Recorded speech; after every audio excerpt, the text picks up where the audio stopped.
In the last episode of the Marseille Career Mode, Camara rejoined the club on a record-breaking transfer fee of 100 million. We finished as the top club in our Champions League group, once again advancing to the round of 16. Hey, what's going on everyone? Flick here. Welcome back to another episode of our FIFA 21 Marseille Career Mode. This is episode number 8, where we'll be completing the second half of season 4. And I've got to say, the season is shaping up to be a good one. Not only are we challenging for our first Ligue 1 title for this career mode, but we are also in the Coupe Nationale as we look to win that for the 4th consecutive time. But most importantly, the top objective of this career mode was to bring a Champions League title home to Marseille.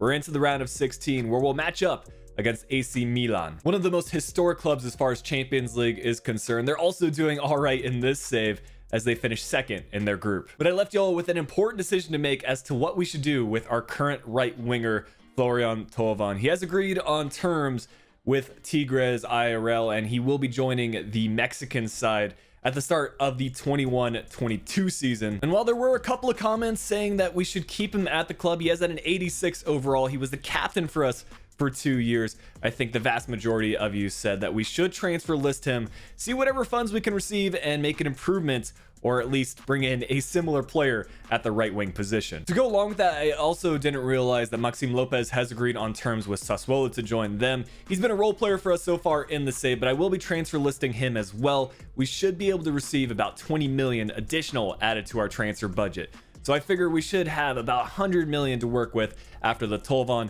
and Lopez transfers. This series wouldn't be able to function properly without your support, so I want to thank all of you that left comments in the last episode to help make a decision what the future is going to look like here at Marseille. But if you guys want to continue showing your support for this series, if you could leave a like on the video, subscribe to the channel if you haven't already so you can stay up to date when new episodes go live.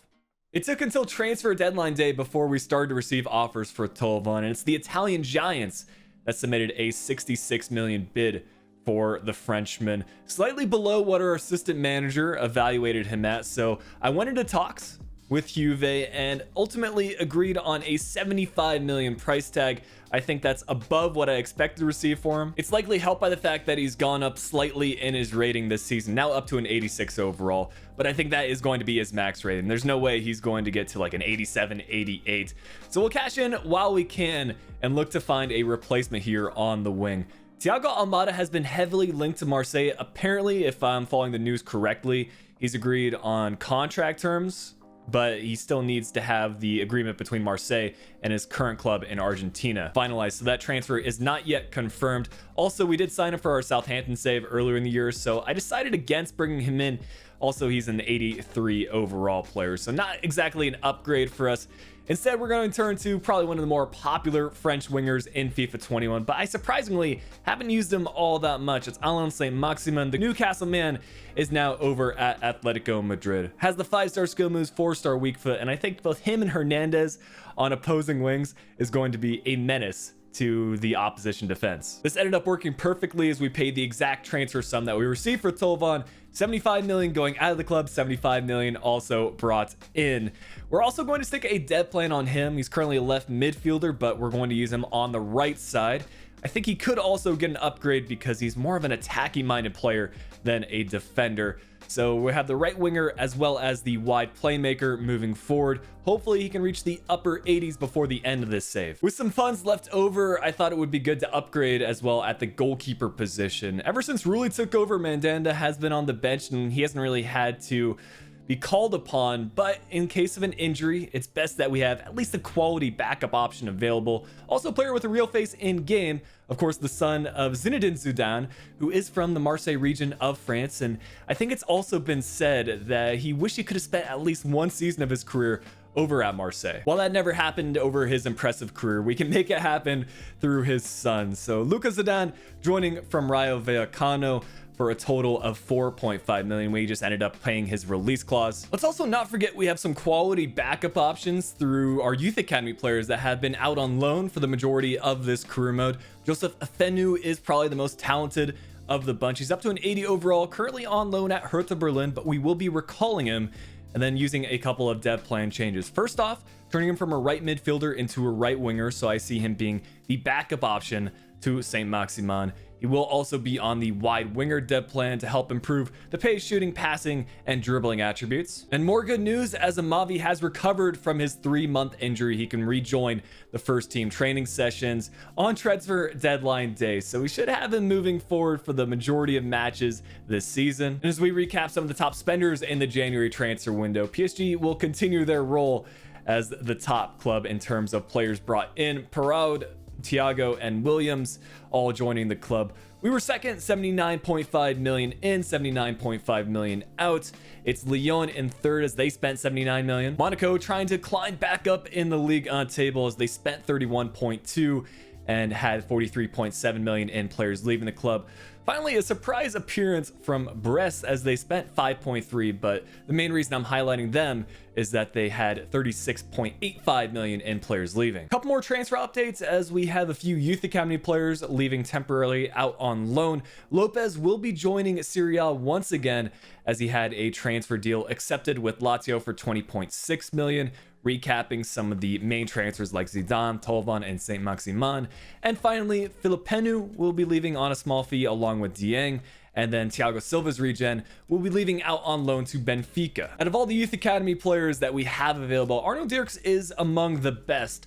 The right back from Belgium has an overall rating of 67, but the potential at 87 to 94. Could also play a variety of positions along the back line, but I thought it was amazing. We had a player with 93 to 94 potential outside of homegrown talents. I haven't really seen players with this sort of potential. It's Samuel Welsh, the English center mid, has an overall rating already at 61, but we will be using a dev plan to convert him to a center attacking mid. That gave him a massive +5 to his rating. So we'll let him stay in the youth academy on this advanced playmaker role. And at the end of today's episode, we'll see how much he will have gone up in his overall. But sticking to the new youth scouting updates, we'll be setting up a network in France for 6 months, looking for any type of player. And for this episode, I thought we would revisit some of our top youth academy countries that we found some of the best players from.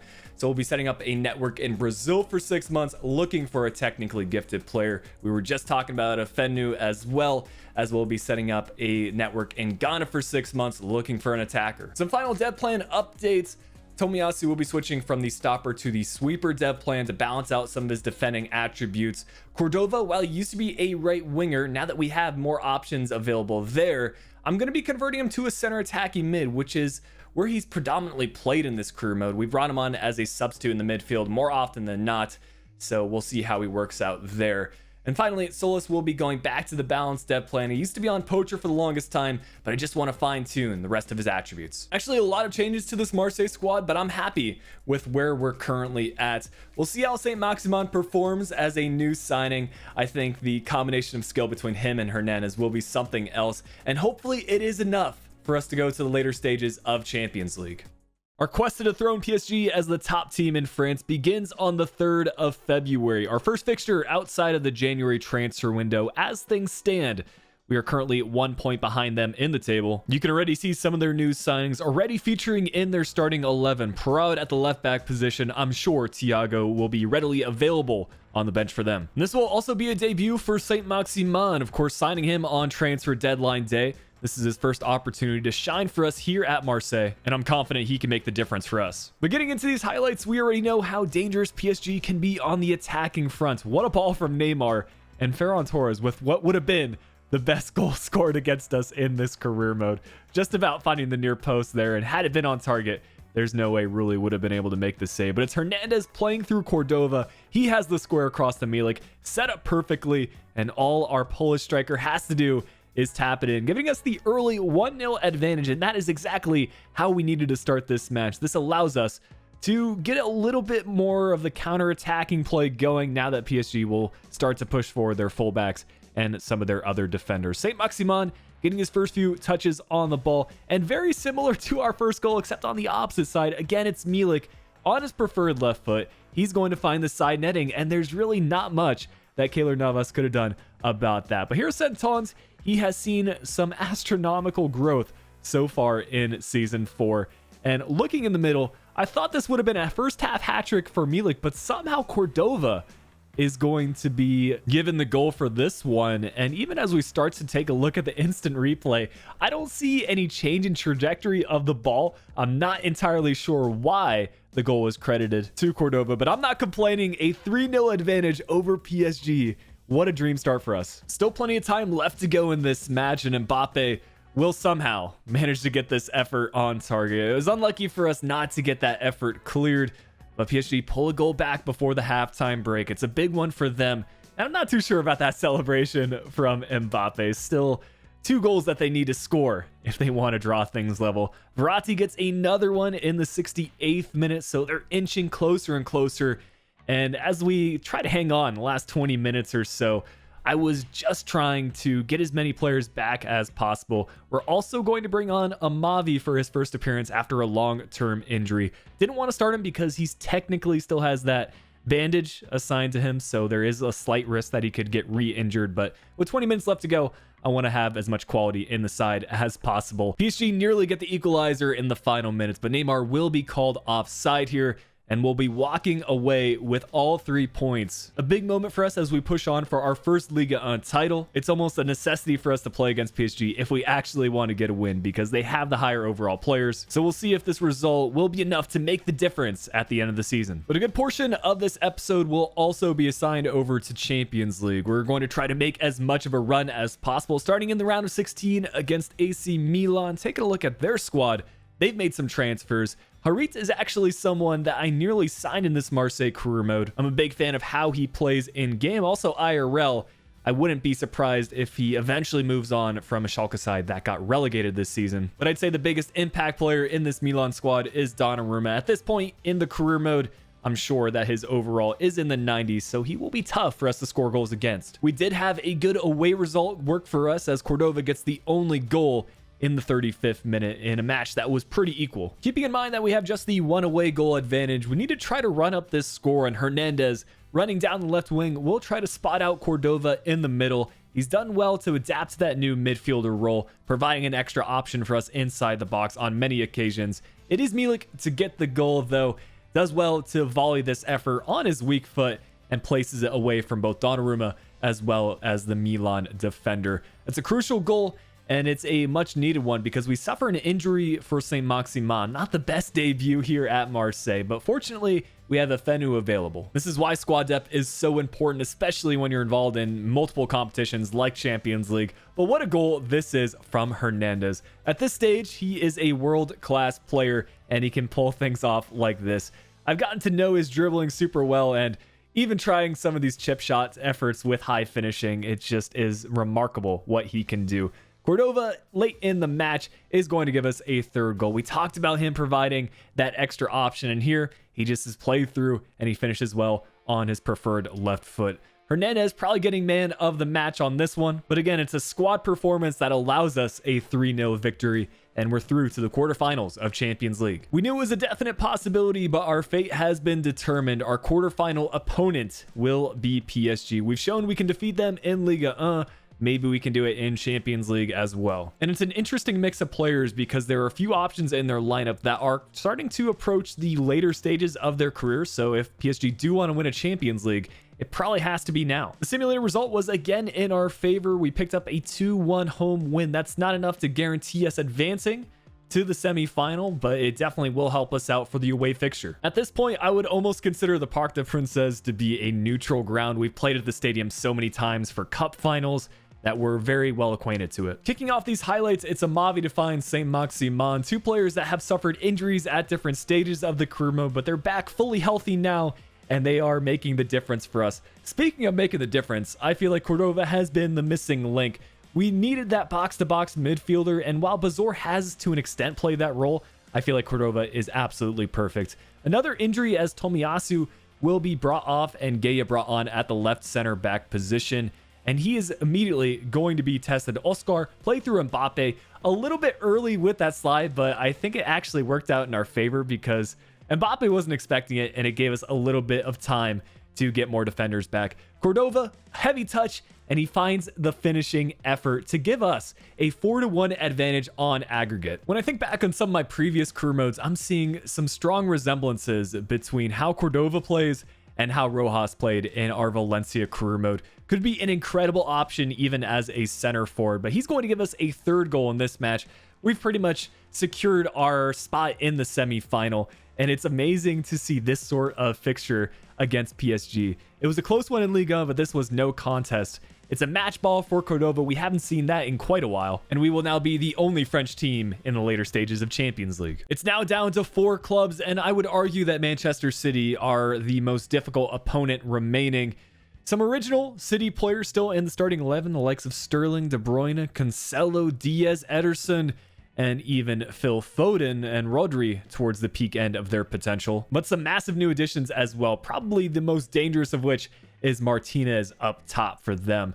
The away fixture did end in a 1-1 draw, courtesy of an 83rd minute equalizer from Solis. So now as we again return to the Stade Velodrome, everything to play for in our home fixture. You're going to notice some recurring trends in the gameplay. Cordova with the run in behind the City defense, another heavy touch, and on his weak foot is going to bury this effort just 4 minutes in to give us the advantage, both in this fixture as well as on aggregates.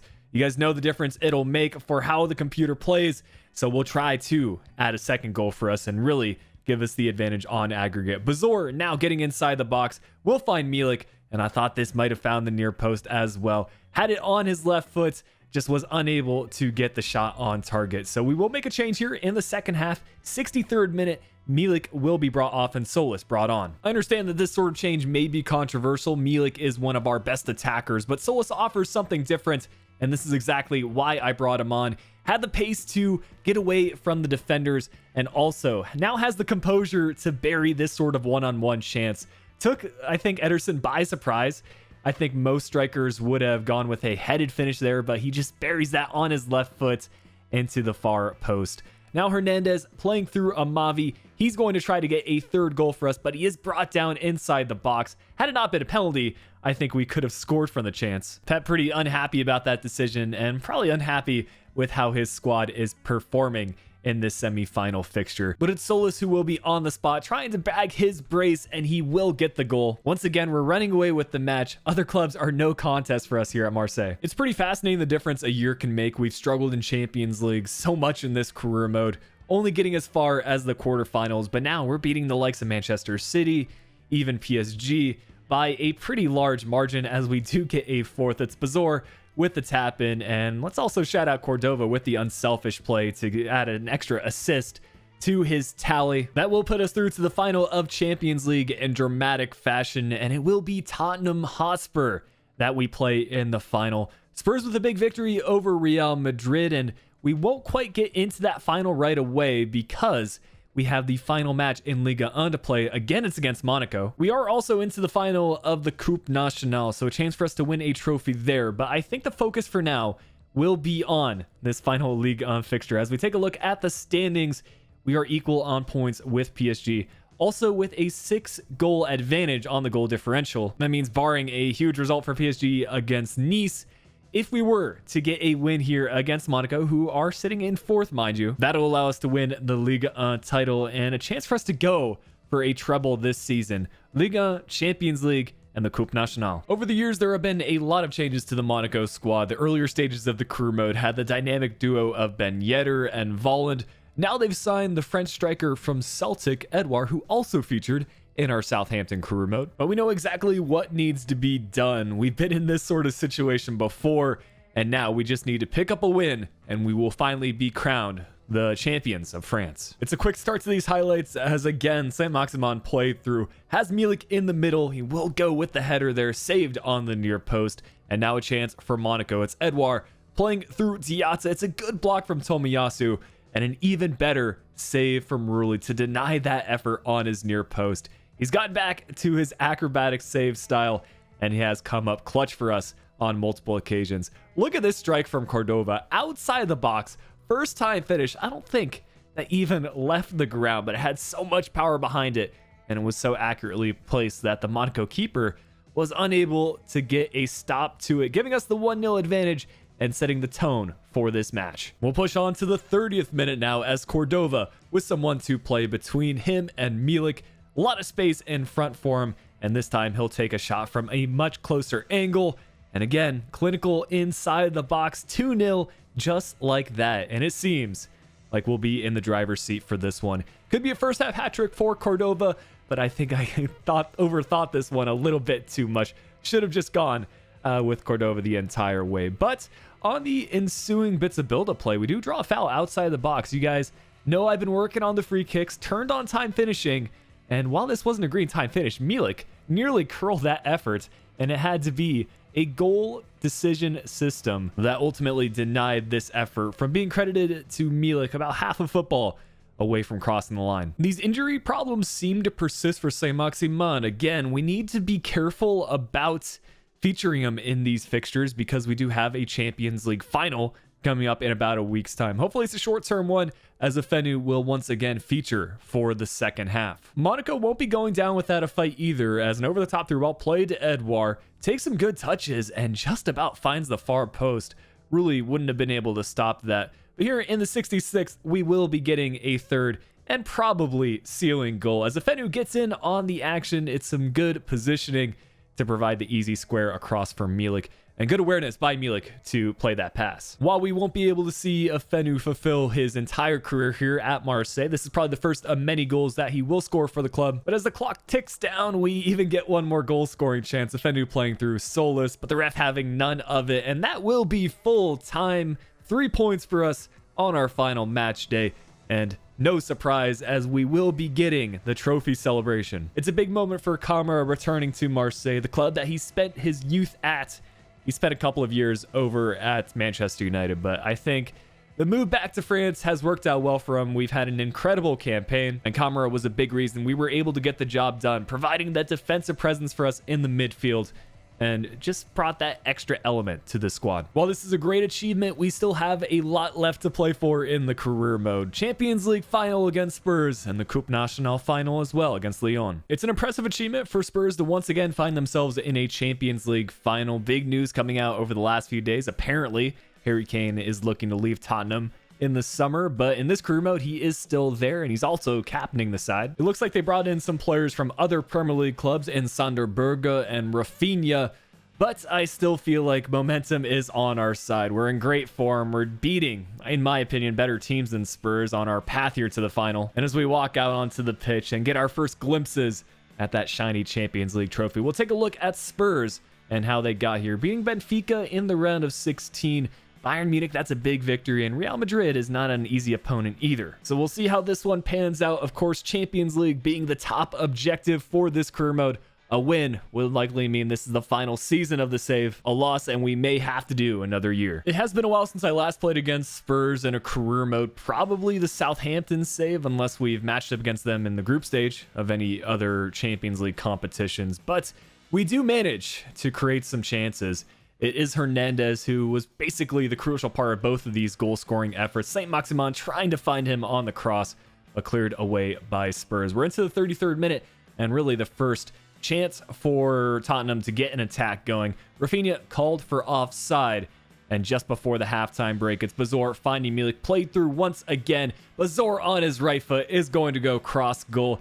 Cordova has been the center mid spotlight player as of late, but we know Bazor certainly has it in him, and this is a fantastic finish past Benitez and into the back of the net. The second half didn't see too many highlights, but this was a nervy moment for us as Amavi, trying to play a simple pass back, ends up creating a goal-scoring chance for Rafinha. We are very fortunate for that to have hit the post, and here in the 90th minute, we're looking to get a second goal just to secure this victory. Bazor very intelligently retains a bit of possession rather than forcing the chance, finds Hernandez, tries to get a finesse shot effort block. We do manage to keep hold of possession and even try to get a second goal, but the ref will call for full time. And as we repeat the same scoreline that Marseille won their first and only Champions League title, it will be coming back home to the club. And I think the main reason why we were able to see so much success here in Season 4 is that our defense has been on another level. Maybe that has been partly due to the addition of Kamara at center defense and mid, but you can even see the likes of Santones has gotten up to a 90+ rating. We found our perfect center back partnership with Chaleta Tsar and Tomiyasu, And even Amavi has been a solid for option for us season after season. But I think we have done this career mode the right way. The pacing has been on point, and it was just a matter of time before we finally saw success here at Marseille. Hernandez playing a huge role in this career mode. It's been amazing to see a homegrown talent finally reach the upper end of the potential like they're meant to have. Well, this will probably be the top achievement of the save. We still have one fixture left to play, the Coupe Nationale final against Lyon. Let's try to win the treble. Recapping our path to the final, we started in the round of 32 for the Coupe Nationale, defeating Toulon with a 2-1 victory. The second division French side nearly with the upset there. But getting into the round of 16, it's Auxerre. They had been struggling to stay up in Ligue, and I think that was reflected in the scoreline. Another big victory here, 2-0. Our fixtures will gradually start to get more difficult, but you might notice two teams that are typically in the later stages of the competition, PSG and Monaco, are not to be found anymore. So for this quarterfinal, we picked up a 3-0 victory. Hernandez and Saint-Maximin getting the goals. The semi-final against Metz saw a 3-1 victory, and now that just leaves us and Olympique Lyonnais. This will also be the final match that Mandanda will feature in. He's retiring at the end of the season, and although he won't be starting for us at a 65 rating, I do think that he should at least feature on the substitutes. The same could be said about Payet. He's down to a 63 overall. It's a shame that he didn't play a larger role in the career mode because he was declining straight off the bat. But there is no way I'm going to pass up on winning a treble. We're fielding a full strength side, and like I just said, if we do find ourselves in a winning position in the final couple of minutes, we'll make some substitutions and bring on our retiring players at the end of the match. Compared to previous years, I would say both us and Lyon have had a fairly easy path to the final. Lens really did the hard work defeating PSG in the round of 16, Nantes beating Lille, and Saint-Etienne defeating Monaco. We'll now see if we have the quality in our side to close out the career mode on a high note and lift another trophy. Just like each of our previous fixtures, we will be starting off the match with some quick highlights. Camara getting in the way of the path and providing that interception, setting up Hernandez. He's going to go from coast to coast and give us the go-ahead goal just 8 minutes into the fixture. It's really going to be easy sailing from here on out whenever we can get those early goals within even the first 10 minutes. There's just no way our opponents can find themselves back into the match. Quick look at the replay. It's a proper finish. No way the keeper can save that. Very similar stuff just a few moments later, as this time it's Amavi that gets in the way. Hernandez is going to drift from out wide going central. None of the Lyon players can even catch up with him, and Milik inside the box. You guys already know he's clinical, doubling our lead. And almost within the blink of an eye, we have nearly secured ourselves the treble for this season. From here on out, we're going to rely on some strong defensive performances. And that doesn't mean Lyon aren't going to try to score goals. Santons did well to clear the initial effort, but we get a little bit of luck on our side once again for that effort to hit the post. And even here in the 55th minute, Luke Shaw is going to be played through on goal. He's trying to head toward the middle. That's a quality stop from Rulli, and we will manage to get that one cleared after a couple of attempts. Chaleta Tsar getting in the way. We're into the 68th minute now. Saint-Maximin played through on goal. It's been pretty impressive that he's been able to still find himself competing in the squad despite a couple of injuries this season. Even with a green time finish there, had to be a goal line clearance. But here's the moment you guys have been waiting for. Both Payet and Mandanda featuring in the last 5 minutes of the match, and Mandanda won't even have to put in a save, as Payet will play through Milik, and he'll even get an assist in the 88th minute. Milik, that was on his weak foot, but it had so much power behind the shot. What a goal, and what a way to end off the career mode, as we will see our final trophy celebration of the save. While we've certainly had our set of challenges at Marseille and some drama throughout the career mode, Season 4 has been a joy, and I feel like the transfers that we made really ended up being the finishing piece to the puzzle. Combine that with the fact that we saw some impressive growth from standout players like Hernandez and Santons, it just made for a side that no other team could beat. But here it is, the Coupe Nationale trophy lifting for the 4th consecutive season. I'm sure that has to be some sort of achievement that no other club in France has managed to meet until this point. Well, we'll get into the final end of season recap, showcasing who some of the top performers in the squad were, as well as discuss what the next career mode on the channel might look like. Out of all the saves that I've done this year, I think the Marseille Career Mode has had the most storylines, especially with how some of these Ligue 1 races have gone. For us to be equal on points with PSG, but have the advantage in terms of goal differential was absolutely incredible. To round out the top three, it's Lyon and then Monaco to finish fourth. In regards to the bottom half of the table, it's Angers in 18th, Nantes in 19th, and Auxerre in 20th. Lorient and Caen will be seeing promotion from Ligue 2 to the top division of France, and in the promotion playoff final, Angers will be keeping their spot. Toulouse has been so close on several occasions to see promotion, but they just haven't done it. This was the breakthrough season for goals, assists, and overall statistics. Milan with 33 goals across all competitions, Hernandez with 25, and Bazor from the midfield, 14 goals from 53. That dynamic duo between Hernandez and Milan was really special. 16 assists from Hernandez across 61 appearances, 10 from 58 for Milik and Amavi, as well as Bazor with 8 assists. Some really impressive top growth numbers. Mario De Rosa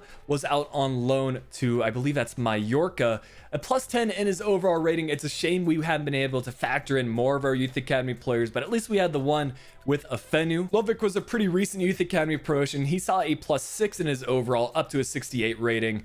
And then Centones, a +5 this season, pretty much since switching to the attacking fullback dev plan. He has seen some exponential growth. He is one of the 2 players that went 90+ in his overall. While we never promoted him to our senior squad, I do want to highlight Welsh because he went +10 in his overall, up to a 68 rating. Still probably one of the best Youth Academy players that I've found. And what I'm going to go ahead and do with this Marseille save is keep the save file so that we can revisit this at a later time, either for a separate video or for a live stream, just so that we can see some of these Youth Academy players at their peak overall and potential. Neymar and Mbappe will continue their run as the top scorers in France, but a really good outing from Milik. 22 goals from 35 appearances. I'll absolutely take that. We also had Hernandez finish in the top 15, as he had 16 goals from 38. Edouard is a pretty recent addition to Monaco, and he had a really good first or second season. 12 assists from 38 appearances. We had several players finish in the top 15. Hernandez in third, 11 from 38. And then we also had Bazor and Rongier both on 6 assists. Finally, Milik with 5 assists from 35. And it's back-to-back seasons with Rulli having the most clean sheets in the league. 27 clean sheets from 38 matches. He's a big reason why we were finally able to lift the Ligue 1 title. And while he didn't experience the massive overall rating growth that we've had in previous career mode saves, he has been a really good signing, especially with how he performed in game, has that real face as well, and I'm glad he has established himself as one of, if not the best keeper in France. Recapping the competitions we were involved in this year, of course, we started the season with a loss in the Trophy des Champions against PSG. Imagine if we had won that as well. 4 trophies in one season would have been something else. But we did manage to win the Coupe Nationale final, 3-0 victory against Lyon. Of course, that 1-0 victory against Spurs in the Champions League final. And for Europa League, it's Borussia Mönchengladbach that had a 2-1 victory over Chelsea. As we review the entire squad statistics, I do want to give a massive thank you for all the support left on this Marseille career mode. Going into the save, I was a little bit hesitant to do a career mode in France, as I've never really done that before. It's not exactly my area of expertise, but you all gave some great insights over the course of this series, and I'm really glad that we were able to experience this. Marseille is a club with a lot of history, and I truly wish them the best in their future. Hopefully they can find their way back into European competitions again soon, and even in Champions League. Recapping some of the board objectives, we didn't necessarily have to focus on our youth development this season, but for brand exposure, we did meet both of these, achieving a streak of 19 matches with a goal scored, and signing the one player of a different nationality than the club. Financially, we increased the club's worth domestically, winning Ligue 1 as well as the Coupe Nationale for the 4th consecutive season. That is truly an impressive achievement.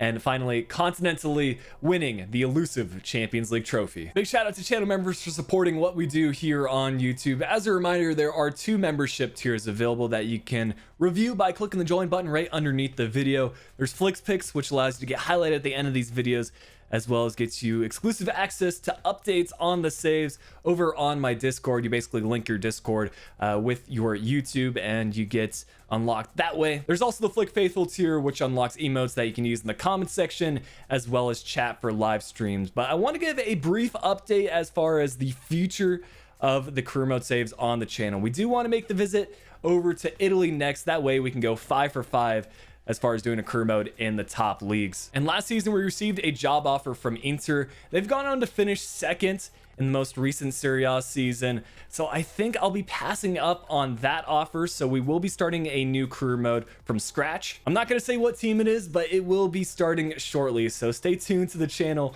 over the coming days, and hopefully we'll have another successful save over in Italy. But as we show the Marseille squad for the final time, again, a massive thank you for all the support shown on this series. It has been a pleasure to bring this career mode out for you guys. If you did enjoy the series and today's episode, make sure you leave a like on the video, subscribe to the channel if you're new around here. But until next time, this has been Flick. I'll be talking to you all again soon.